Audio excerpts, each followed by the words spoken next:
नमो अरिहन्ताणं नमो सिद्धाणं नमो आयर्याणं नमो अजायाणं नमो लोये सवसाहूढम् मंगलम भगवान वीरो मंगलम गौतमो गणी मंगलम कुंद कुंदाद्यो जैन धर्मोस्तु मंगलम सर्वमंगल मांगल्यम सर्वकल्याणकारकम प्रधानां सर्वधर्माणां जैनम जयतु शासनम जैनम जयतु शासनम। आपने आप में आपको वर लिया, चेतना को स्वयं मैं प्रकट कर लिया। हे विरागी प्रभु, हे महावीर जिन, आपके दर चरण मैं शतत नमन। आपके दर चरण मैं शतत नमन। येनात्मा बुध्यतात्मैव परत्वेनैव चापरम् अक्षयानंत बोधाय तस्मै सिद्धात्मने नमः।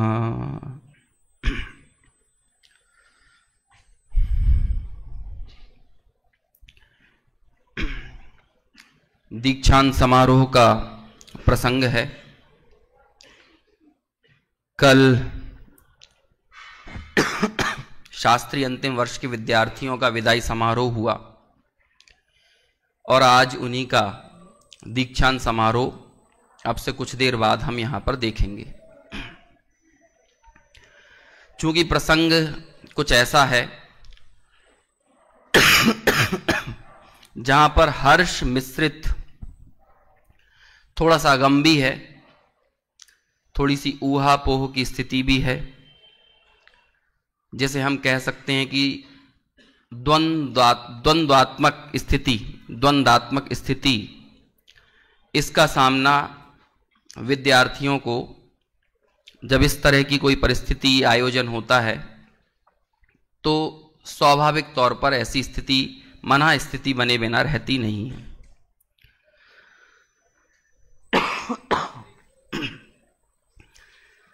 तो कुछ इसी प्रसंग को लेकर मैं कहने के लिए अपने सामने समाधि तंत्र ग्रंथ रखा हूं। बात भी थोड़ी हम शास्त्रों की करेंगे, लेकिन उससे ज्यादा थोड़े हम अपने एक दूसरे के मन को टटोलने की भी कोशिश करेंगे। भले कुछ विद्यार्थियों का यहां पर विदाई हो रही है, लेकिन जो अन्य विद्यार्थी विदाई देखते हैं, चाहे वो कनिष्ठ उपाध्याय के हों, वरिष्ठ के तो शायद अभी नहीं आ पा रहे हैं, फर्स्ट ईयर के हों या सेकेंड ईयर के जो विदाई दे रहे हैं वे हों, वे भी थोड़ा बहुत अपने आप को उन भावों से, उन परिणामों से अपना अंतर संबंध स्थापित किए बिना रह नहीं पाते।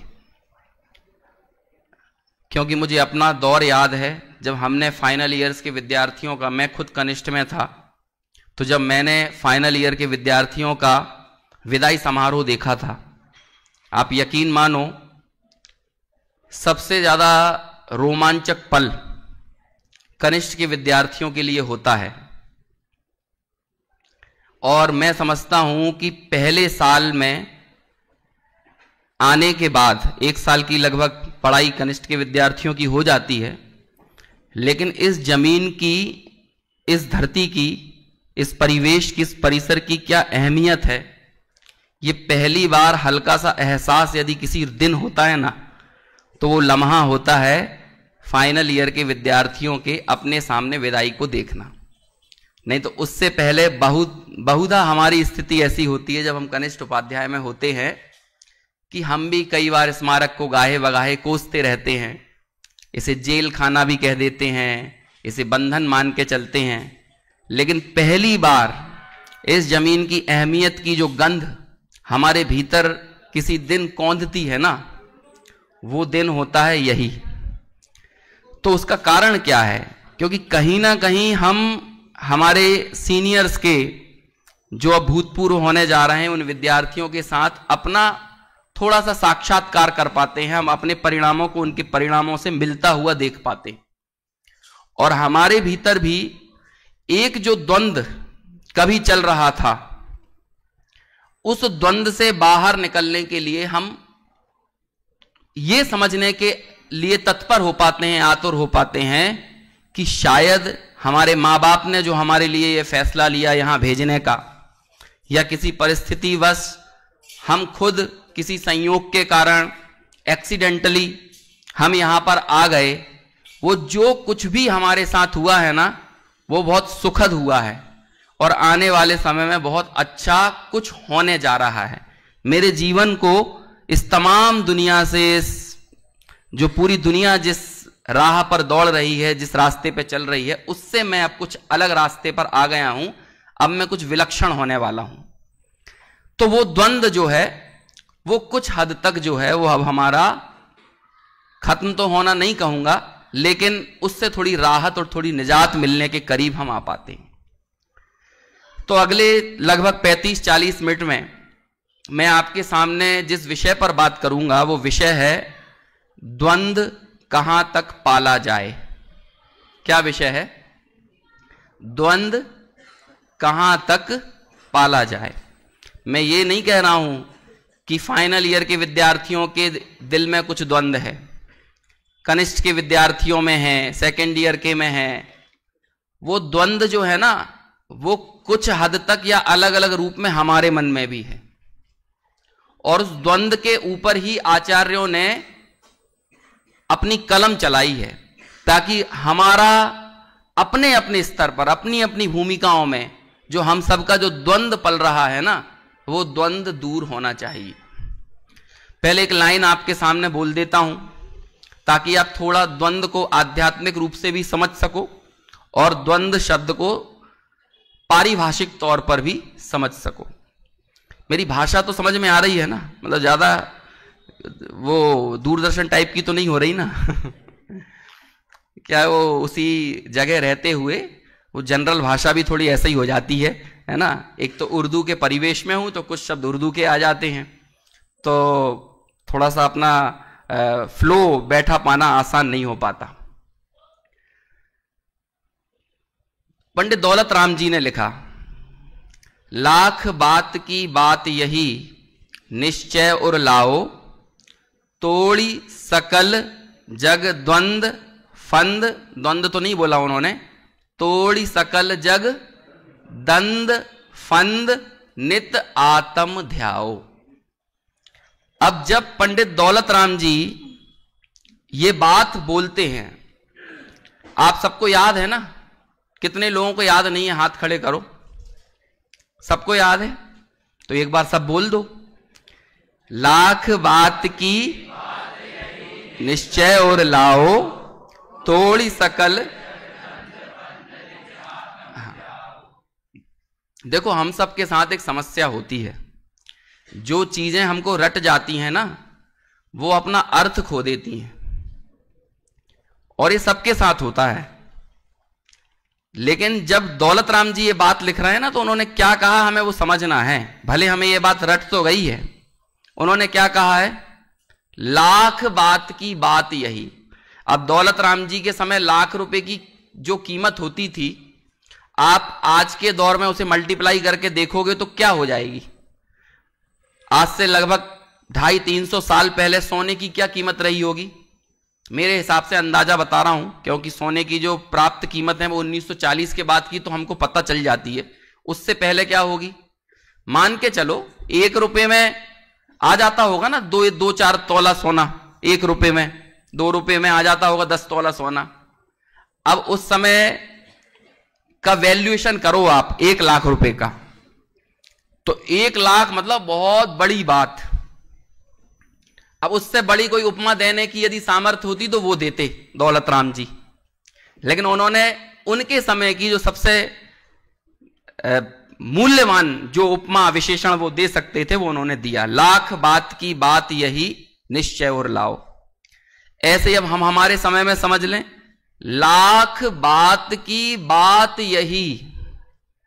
अब लाख को आप आज के समय में जितना मल्टीप्लाई कर सको कर लो, करोड़ बात की, अरब बात की, बिलियन, मिलियन, बिलियन, ट्रिलियन, जो आप कर सकते हो।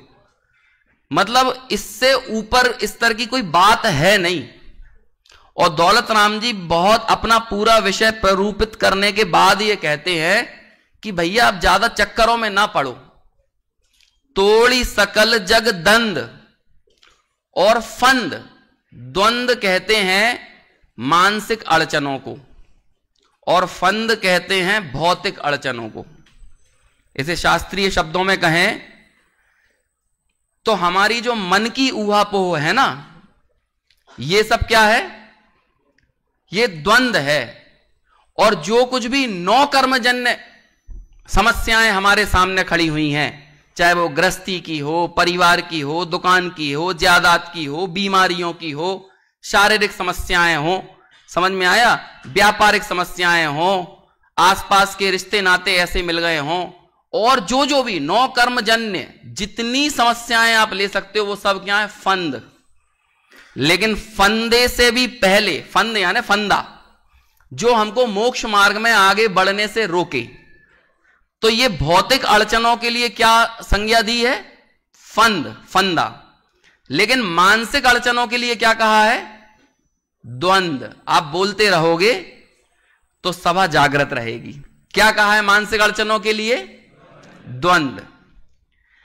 अब आप ये सोचो कि फंदों से भी ज्यादा भयानक चीज यदि कोई होती है ना, भौतिक अड़चनों से भी ज्यादा भयानक, खतरनाक, तो क्या होता है? वो होता है द्वंद। आप लोगों ने अक्सर देखा होगा, मैंने अभी कुछ दिनों पहले एक ऐसी खबर सुनी कि एक व्यक्ति ने सुसाइड कर लिया। और मालूम क्या हुआ? वो सुनाने वाला क्या बोलता है, भैया उसने सुसाइड तो किया, उसे समझ में नहीं आ रही उसे दिक्कत क्या थी कि उसने सुसाइड करने का फैसला लिया।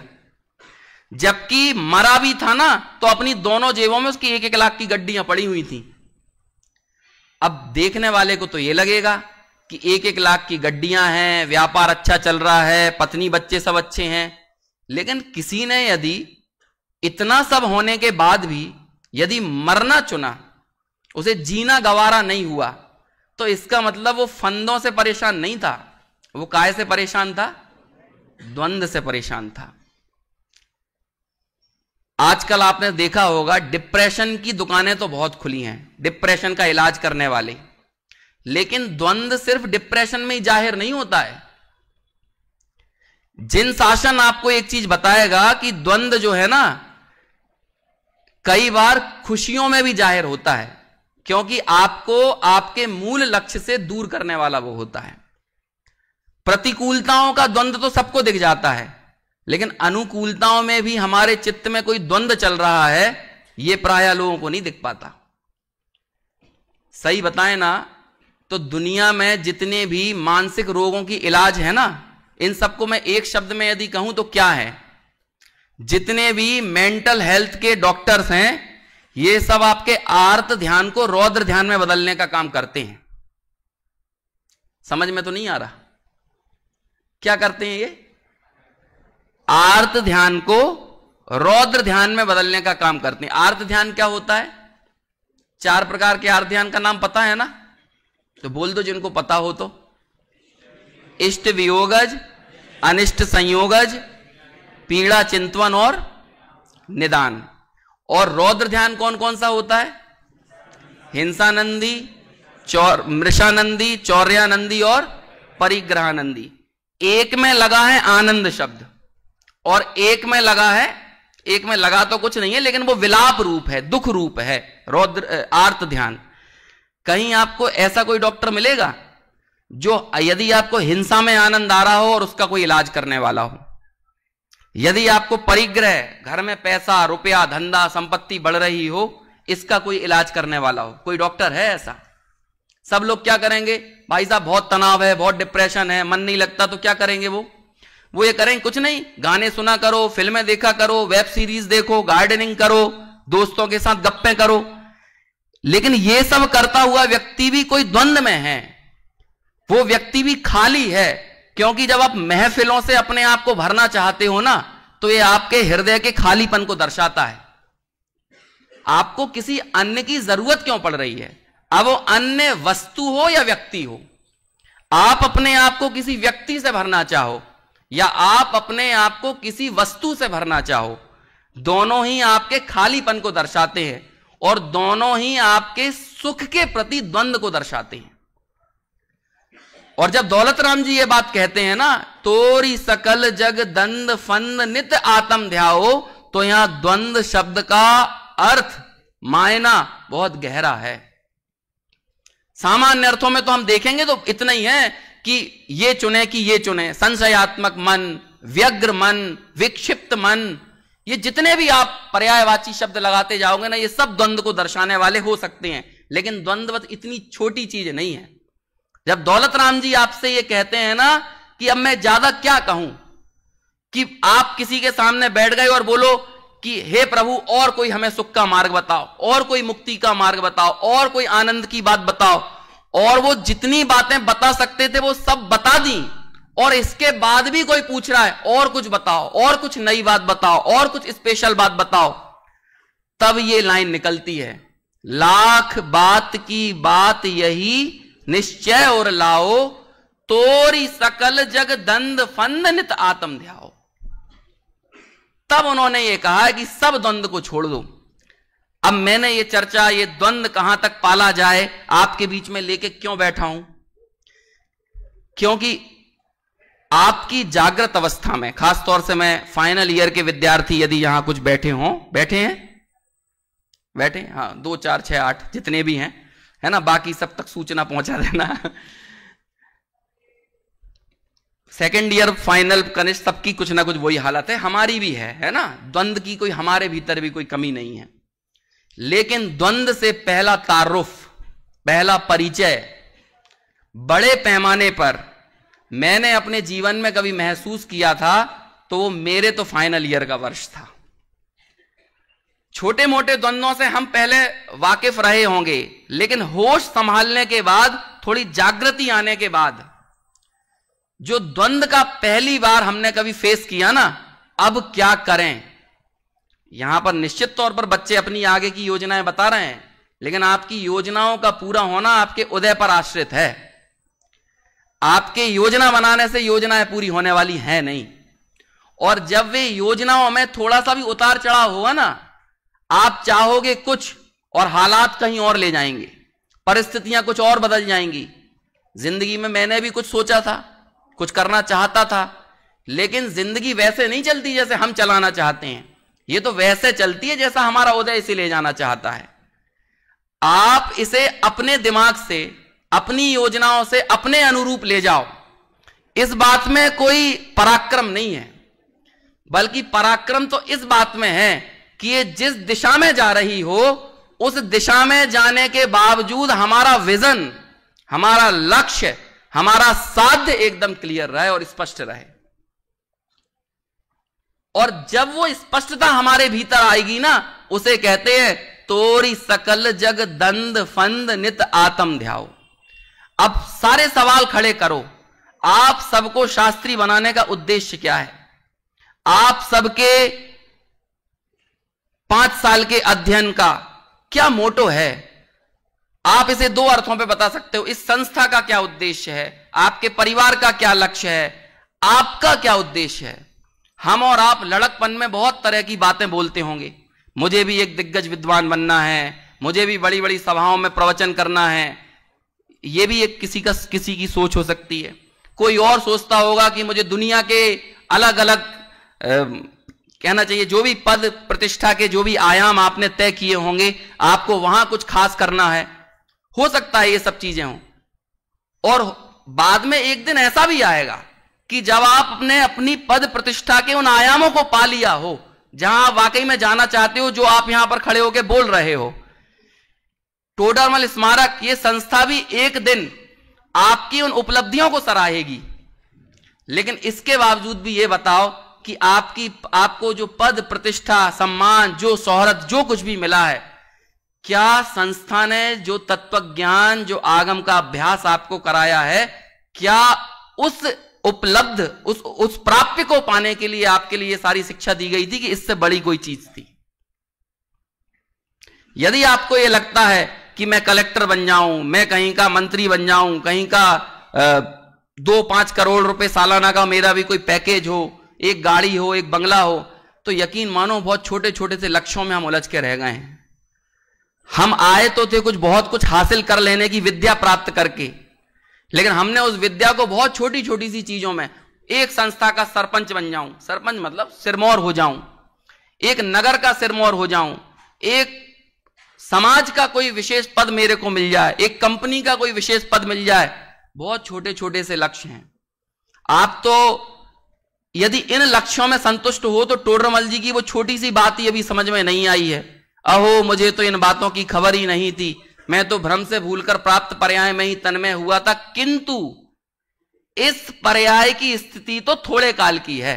तो ऐसे ही हमने ये 40-50 साल की उम्र के लिए हमने एक लक्ष्य निर्धारित किया, जो लक्ष्य अपने आप में बड़ा तुच्छ स्तर का था, और हमने उस तुच्छ स्तर के लक्ष्य को पा भी लिया, और हमने उसे पाने के बाद अपने ही अहंकार में फूल गए। हमें लगा कि ये टोडरमल स्मारक से शास्त्री होने का मैंने कोई लक्ष्य हासिल कर लिया, मैंने अपने जीवन के जो ध्येय जो योजनाएं निर्धारित की थी मैंने वो पाली। तो यकीन मानना बहुत घाटे का सौदा करके रह गए। दुर्भाग्यपूर्ण ये नहीं है कि आप बड़ा लक्ष्य बनाओ और उसे हासिल ना कर पाओ, दुर्भाग्यपूर्ण ये है कि आप छोटा लक्ष्य बनाकर उसको हासिल कर लो। आपने तो कितने बड़े लक्ष्य के लिए यहां पर निकले थे ना, आपने यहां पर बातें क्या की थी, रहिए अनंत अनंत काल यथा तथा शिव परिणय। आप तो ऐसे सुखामृत को पान करने के लिए आगे बढ़े थे ना, और उस सुखामृत को पीने की आपको विद्या भी पता थी, तरीका भी पता था, लक्ष्य आपका, आप दुनिया को बताने वाले हो। अभी आपको यदि किसी के सामने ये बोलने के लिए कहा जाए समाज में, तो आप लोगों को विद्या दोगे, लोगों तक वो बात पहुंचाओगे, लेकिन मैं खुद ये विद्या सब लोगों को देने के बाद, समझाने के बाद खुद कहां संतुष्ट हो गया।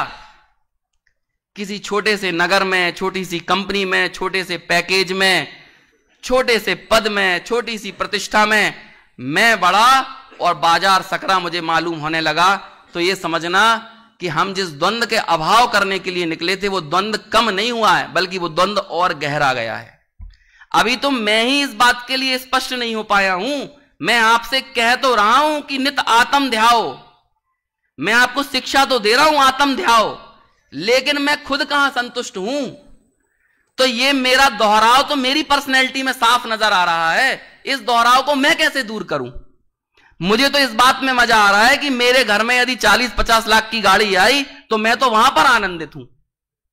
मेरे को तो इस बात में मजा आया कि मेरे को यदि कोई छोटा सा अवार्ड, सम्मान, डिग्री मिल गई तो मैं तो वहां खुश हो गया।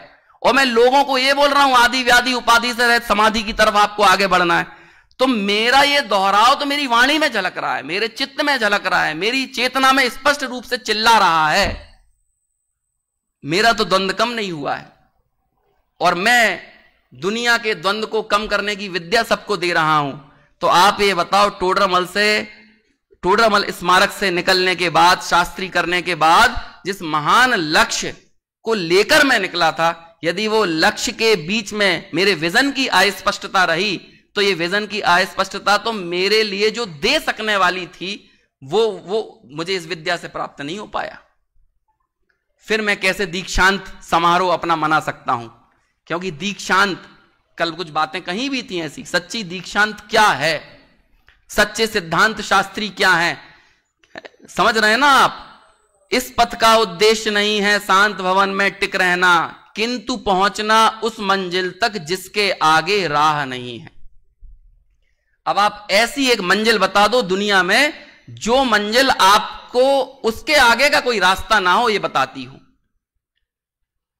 लग्जरी के पीछे, विलासिता के पीछे होने वाली दौड़, या सो कॉल्ड सक्सेस के पीछे होने वाली दौड़, हमारी हमारे खिलाफ ही दौड़ है। और आप मुझे इस बात का उत्तर देना, आपके साथ कोई दूसरा दौड़ रहा हो तो आप जीत सकते हो, लेकिन आपके साथ आप खुद ही दौड़ रहे हो तो कौन जीतेगा? बोलो, और कब जीतोगे? बोलो, लग्जरी का कोई पैमाना, कोई पॉइंट निश्चित है? विलासिता का कोई पैमाना, कोई पॉइंट निश्चित है? सक्सेस का कोई पॉइंट निश्चित है? आप यहां 90% बनाते हो, 95% अंक लेकर आए 12th क्लास में, आपके बड़े बड़े बोर्ड जयपुर शहर में लग गए, लेकिन यहां से 100-200 किलोमीटर दूर आपको किसी कॉलेज में 95% होने पर भी एडमिशन नहीं मिला। होता है ना, दिल्ली यूनिवर्सिटी में 99% पे एडमिशन नहीं होता।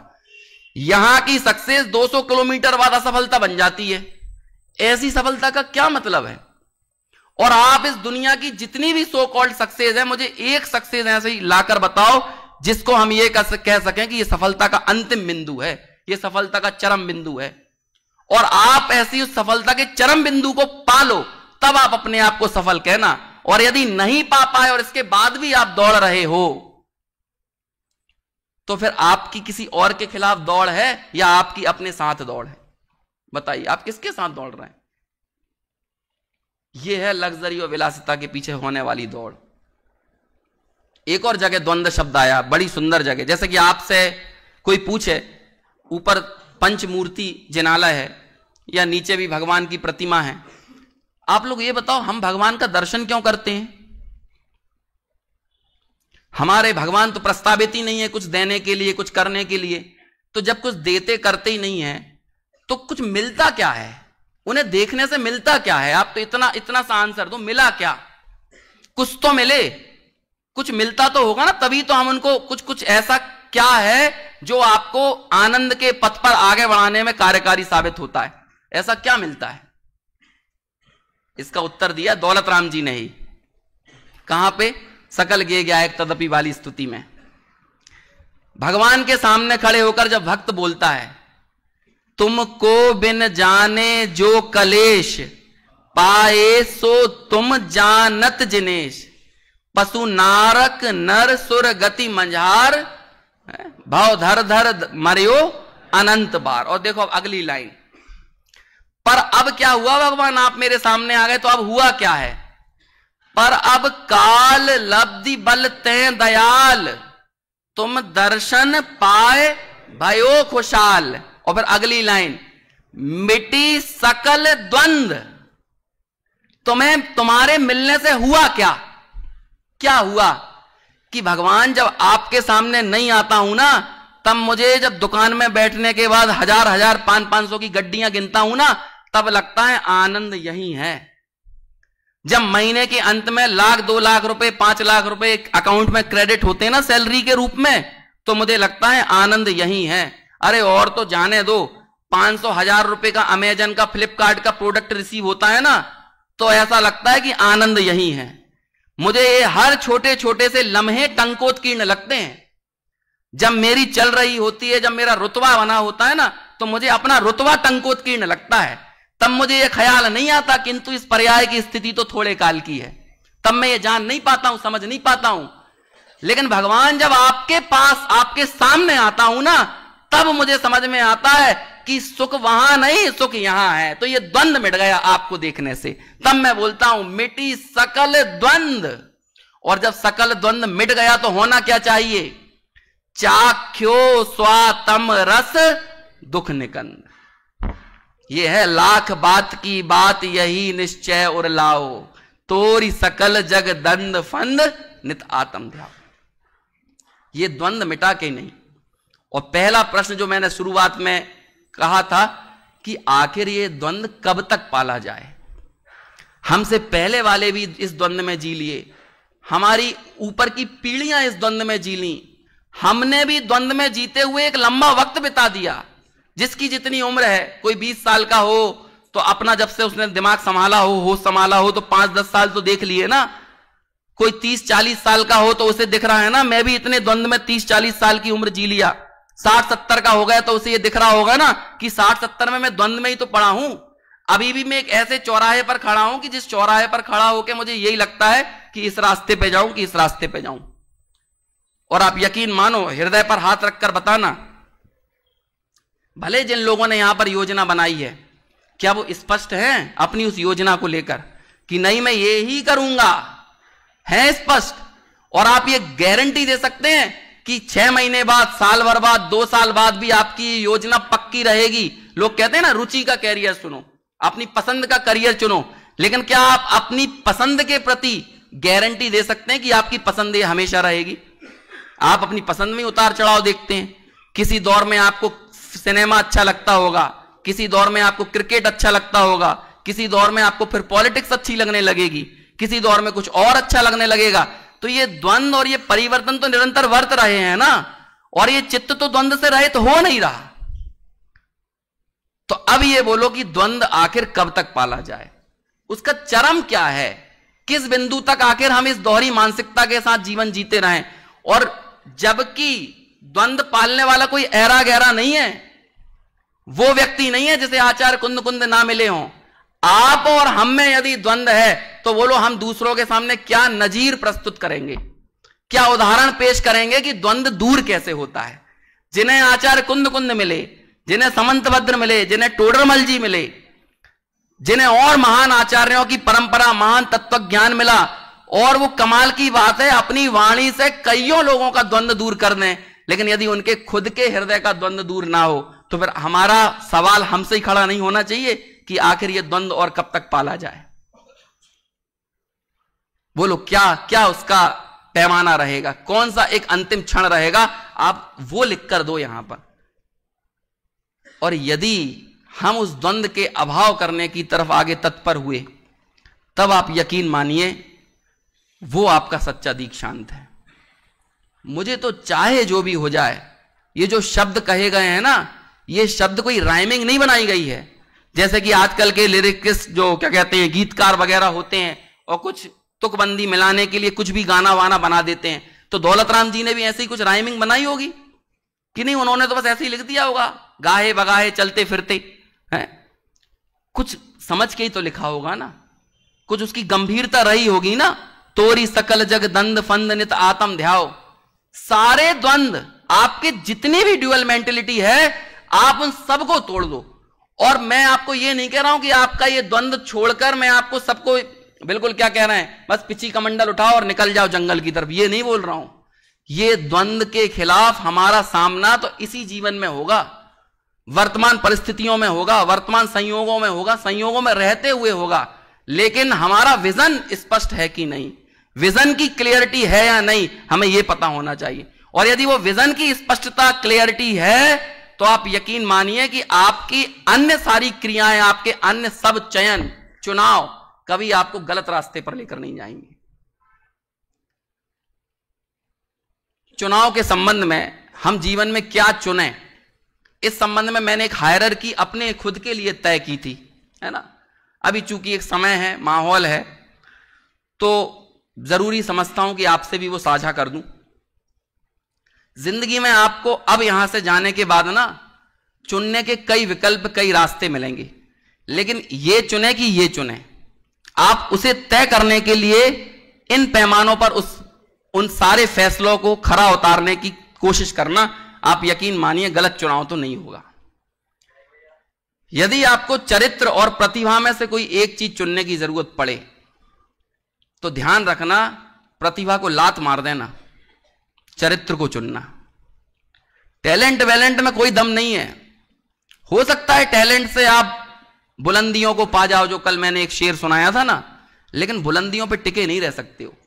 दुनिया को ऊंचाइयों पर ले जाने वाले लोग भी प्रतिभाशाली थे, बिल्कुल, लेकिन दुनिया का हाल बेहाल करने वाले लोग भी प्रतिभाशाली थे। ओसामा बिन लादेन कम प्रतिभाशाली नहीं था, सद्दाम हुसैन कम प्रतिभाशाली नहीं था, जेलेंस्की कम प्रतिभाशाली नहीं है, पुतिन कम प्रतिभाशाली नहीं है, लेकिन चरित्र का, दृष्टिकोण का अभाव है, और ये दुनिया में तबाही ला दी है। ऐसी प्रतिभा का कोई मूल्य नहीं है जिसमें चरित्र को हाशिए पर फेंक देना पड़े।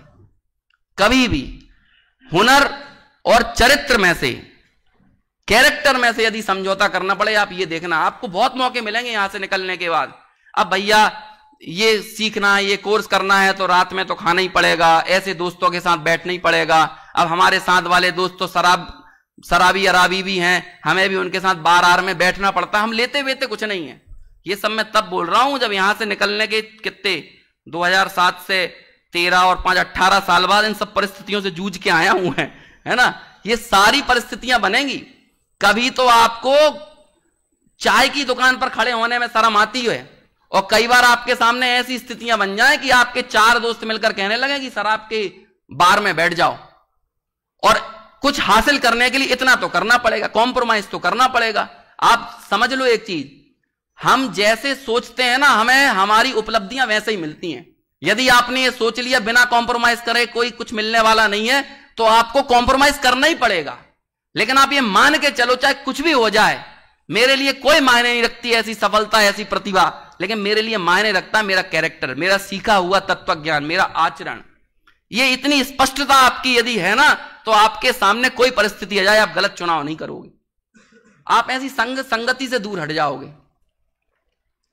यदि प्रतिभा और पैसे में से कोई एक चीज चुनने का मौका और नौबत आ जाए ना, तो पैसे को लात मार देना, प्रतिभा को चुन लेना। लेकिन किसकी शर्त पर? क्योंकि पैसा तो आएगा जाएगा, लेकिन आपने कुछ एक हुनर हासिल कर लिया ना, तो वो रहेगा। लेकिन चरित्र की कीमत पर नहीं, पैसे की कीमत पर।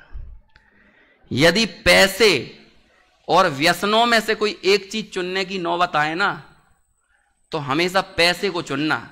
चाहे आपको कोई कंजूस कहे, मक्खी चूस कहे, खूसट कहे, बनिया कहे, जो जो कहना हो वो कहता रहे, ये सब मिलने वाले हैं अब लोग आपको। लेकिन अब पैसे को अमूल्य मान के चलना, लेकिन किसी व्यसन में मत पड़ जाना। ऐसी दिलेरी की कोई आवश्यकता नहीं है आपको। जो आपका पैसा आप अविवेक से खर्च करो, ऐसी दिलेरी दिखाने की कतई जरूरत नहीं है। ऐसी दोस्ती, ऐसी यारी, ऐसी महफिलों को दूर से ही तौबा कर देना, लेकिन उनको कभी अपनी गिरफ्त में मत आने देना। और इससे आगे वाली बात थोड़ी पचाना कठिन है, लेकिन है असल। यदि व्यसन में से और बुरी संगति में से कुछ एक चुनने की नौबत आ जाए ना, तो कदाचित एक टाइम का व्यसन चुन लेना, लेकिन बुरी संगति से तो दूर से ही हाथ जोड़ लेना। क्योंकि हो सकता है व्यसन से आपका ये जीवन खराब हो, लेकिन गलत संगति में यदि पड़ गए ना, तो ये भाव तो खराब हो गई। इसके बाद के जितने भाव हैं ना, उन सारे भावों पर भी आप आग लगा दोगे। ये यदि क्राइटेरिया आपने तय कर लिया, हालांकि व्यसन भी चुनो क्यों? क्योंकि जब आप व्यसन चुनने जाओगे तो उससे पहले पैसा दिखेगा कि नहीं, उससे पहले प्रतिभा दिखेगी कि नहीं, उससे पहले चरित्र दिखेगा कि नहीं।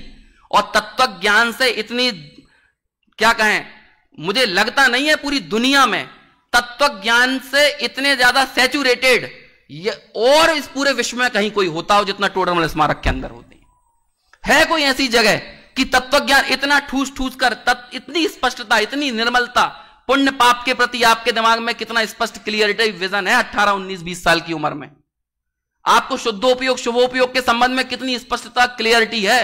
आपको 4 गति 84 लाख योनियों में से और अपने आत्म सुख की तरफ ले जाने वाले मार्ग में कितनी स्पष्टता क्लियरिटी है। आपको रत्नत्रय में और देवगुरु शास्त्र की भक्ति, पूजा, व्रत आदि शुभ भावों में से क्लियरिटी है कि नहीं है? बोलो, इतना ज्यादा संतृप्त इस पूरी दुनिया में एक जगह लाके बता दो जहां पर लोग हैं। यदि कहीं है भी ना, वो भी टोडरमल स्मारक की देन है। यदि कहीं है भी, जहां पर टोडरमल स्मारक का नाम नहीं भी है ना, वहां भी टोडरमल स्मारक का नाम है। आप इसे लो या ना लो, लेकिन वर्तमान में इस 2025 में आप इस पूरी दुनिया में दिया लेकर चले जाना, कहीं भी तत्व ज्ञान की ऐसी संतृप्तता, ऐसी स्पष्टता, ऐसी क्लियरिटी यदि कहीं मिलेगी तो वो सिर्फ यहीं मिलेगी।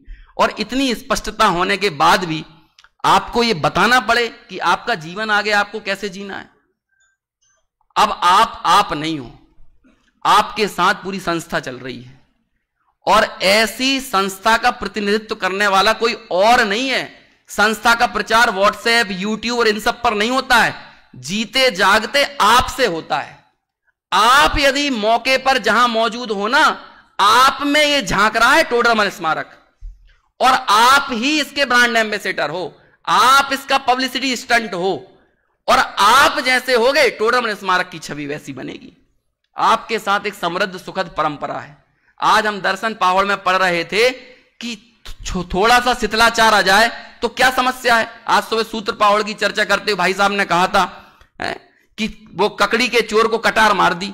अरे भाई साहब, उसने थोड़ा सा शिथिलाचार अपने अंदर लाके अपने आप को अकेला दूषित नहीं किया, वो पूरी परंपरा को खराब कर दिया है। ऐसे ही एक व्यक्ति के अंदर आने वाला आचरण की विसंगति सिर्फ आपको खराब नहीं कर रही है, बल्कि इस पूरी परंपरा का नाम खराब कर रही है। अब दायित्व तो कितना बढ़ जाता है जब हम नहीं रह जाते, जब हम कोई संस्था बन जाते हैं, वो हैं हम। और ऐसे इस तत्व ज्ञान को, इस ज्ञान को इन 5 सालों तक दुनिया में इससे महान कुछ है नहीं। मेरे पास उतना समय है नहीं, भले मैं यहां 2 दिन 4 दिन भी आपके बीच में बोलूं, मैं तो अब क्या बताऊं, मैं अपनी बड़वाई करने के लिए कुछ नहीं कह रहा हूं, लेकिन मैंने जो भी थोड़ा बहुत बाहर का लौकिक अध्ययन करके देखा, मास कम्युनिकेशन की फील्ड में डॉक्टरेट भी की, MA education, MA Hindi, MA history, UPSC की तैयारी भी की। यूपीएससी की तैयारी करने के दौर में ही समझ लो कि वो दूरदर्शन का एग्जाम निकल गया था। ये सब कुछ पढ़ने के बाद मैं ये बता रहा हूं कि इससे अच्छी, इससे उत्कृष्ट और व्यक्तिगत आनंद का कारण देने वाली कोई विद्या उपलब्ध नहीं है ही नहीं।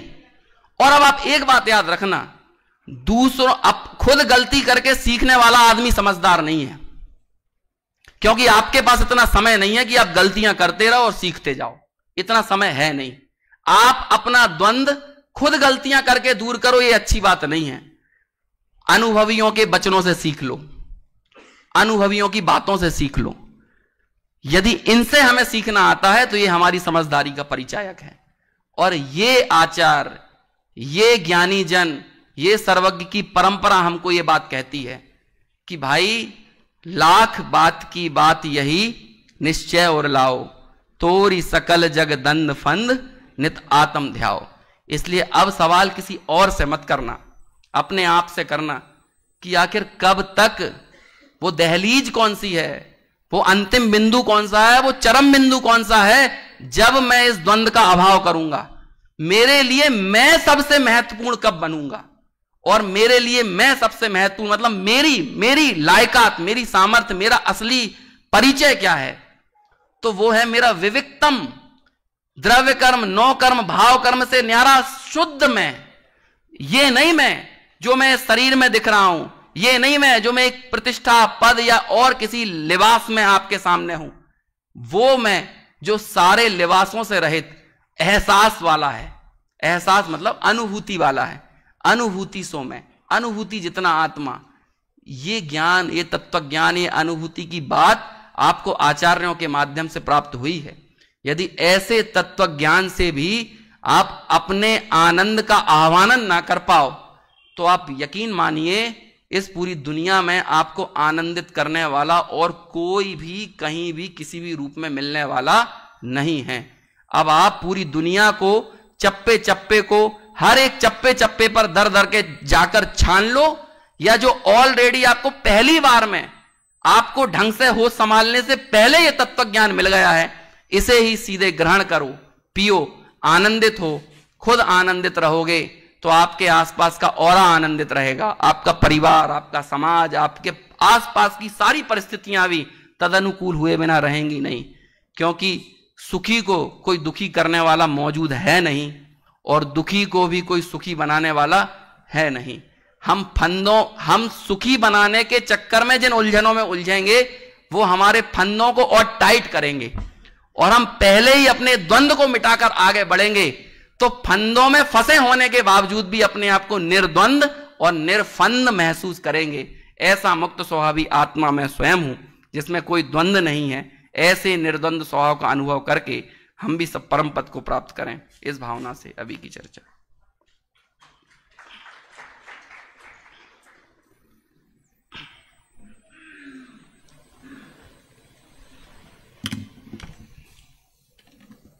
या तो आप ताली नहीं बजाते,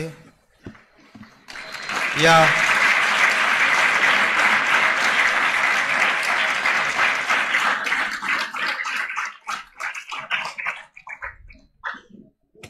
जिन्हें जितना समझ में आया उतना वे तालियां बजाएं, जिन्हें अच्छे से समझ में आओ अच्छे से समझाएं।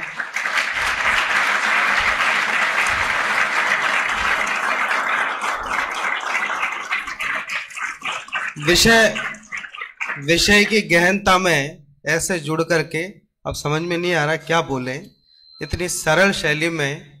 और शायद आचार्य भगवान तो होते, इस प्रसंग पर हम विद्यार्थियों को क्या उपदेश देते, इस बात को बहुत उत्तम तरीके से आदरणीय भाई साहब ने यहाँ से प्रस्तुत किया है।